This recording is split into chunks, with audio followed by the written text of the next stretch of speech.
কোটা আন্দোলন সবার কণ্ঠে একই দাবি, সরকারি চাকরিতে বাতিল হোক কোটা পদ্ধতি। কোটা যেখানে বৈষম্য সৃষ্টিকারী, সেখানে একটি স্বাধীন গণতান্ত্রিক দেশে কোটা ব্যবস্থা কি নেহাত লজ্জাজনক বিষয় না? আপনার কি মনে হয়? খুব আক্ষেপ করে বলতে হয়, আপনারা আমার মেধা 56% কেটে নিলেন। দিন শেষে লড়াই হোক পরিশ্রম আর মেধার, নিপাত যাক কোটা, মুক্তি পাক মেধা। আজকের এই ভিডিওতে আমরা কথা বলবো কোটা ব্যবস্থা কিংবা কোটা সংস্কার আন্দোলনের আদ্যপন্থা নিয়ে। সাথে আছি আমি তাহসিন আলম।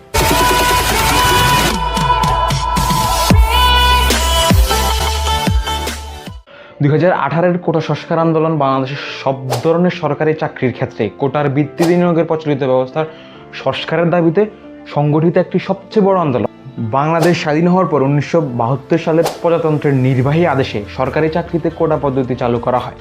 1976 সাল পর্যন্ত 40% পদ মেধার ভিত্তিতে নিয়োগ করা হতো, বাকি পদ কোটার ভিত্তিতে নিয়োগ করা হতো। পরবর্তীতে 2018 সাল পর্যন্ত বাংলাদেশে সরকারি চাকরিতে কোটার বহাল ছিল মাত্র 56%। তার মধ্যে 30% হচ্ছে কি মুক্তিযোদ্ধা কোটা, 10% জেলা কোটা, 10% নারী কোটা, 5% হচ্ছে গিয়ে ক্ষুদ্র জাতিগোষ্ঠী কোটা, আর 1% হচ্ছে গিয়ে প্রতিবন্ধী কোটা।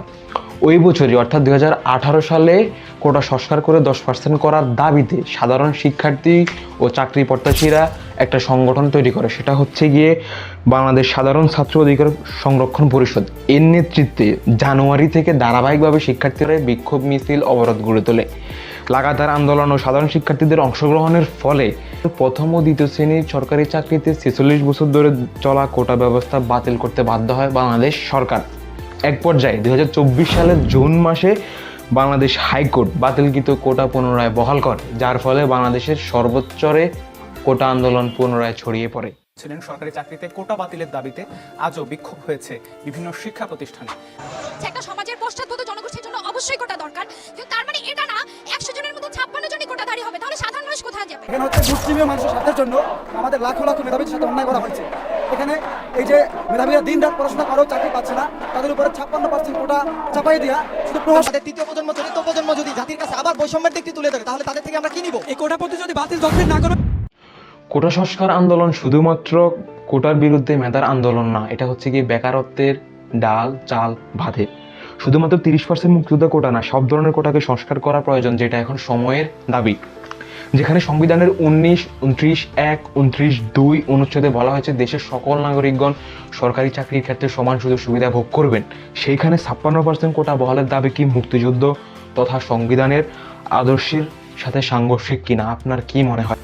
পৃথিবীর আর কোথাও বাংলাদেশের মতো এরকম কোটার মতো বৈষম্য কিংবা কোটা সম্পর্কিত কোনো ধরনের তথ্য নাই। শুধুমাত্র ভারতের কথা চিন্তা করলে আমাদের পার্শ্ববর্তী দেশ, যেখানে একটা পরিবারের মধ্যে শুধুমাত্র একজনই কোটা ব্যবহার করতে পারবেন, সেটা হচ্ছে গিয়ে সরকারের পক্ষ থেকে পরিবারের হাল ধরার জন্য একটা সাপোর্ট। কোটা যেখানে বৈষম্য সৃষ্টি করে, সেখানে একটি স্বাধীন গণতান্ত্রিক দেশের কোটা ব্যবস্থা কি নেহাত লজ্জাজনক বিষয় না? এক্ষেত্রে আসলে আপনি কি মনে করেন?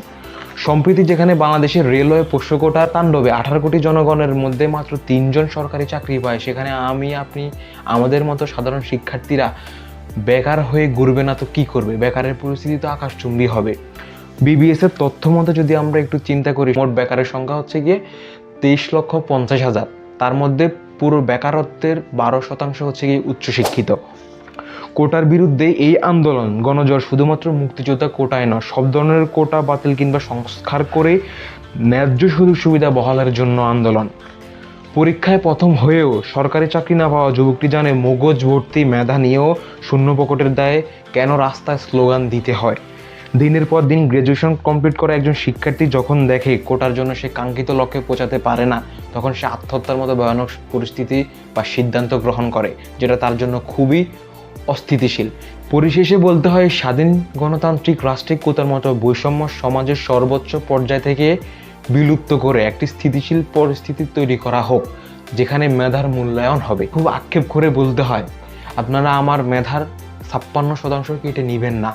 লড়াই হোক মেধায় জয় হোক। দিন শেষে নিপাত যাক কোটার, মুক্তি পাক মেধা।